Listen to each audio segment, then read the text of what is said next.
Greetings from the for-profit sector, sort of. The companies in the Data Transparency Coalition believe that open, standardized government data isn't just good for democracy, it also can be used by entrepreneurs to create new businesses, new industries, in fact.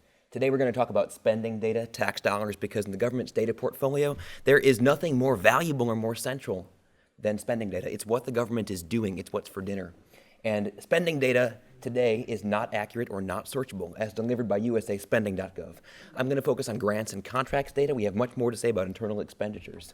USASpending.gov is not accurate. The GAO found that in a random sample of 100 awards, every single one of them had something wrong with it. The SunlightFoundation found that only 33% of federal programs had accurate numbers for grants.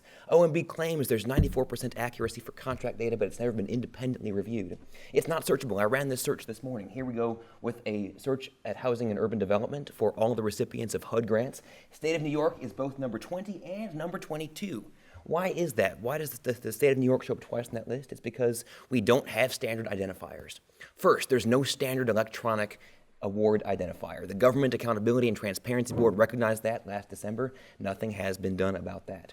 There's also no standard electronic identifier for the recipients of grants and contracts. Sort of there is. We have the number provided by Dun & Bradstreet, but as you can see, there's no governance. Here we have 15 different Dun & Bradstreet numbers that are used for 3M Corporation. Not only that, but the Dun & Bradstreet number is also proprietary. That means you've got to pay Dun & Bradstreet to use it, and there's a large red disclaimer on the front cover of USASpending.gov forbidding you from using that number for anything except government purposes. This could be fixed. It wouldn't be very difficult to fix. Why hasn't it already been fixed?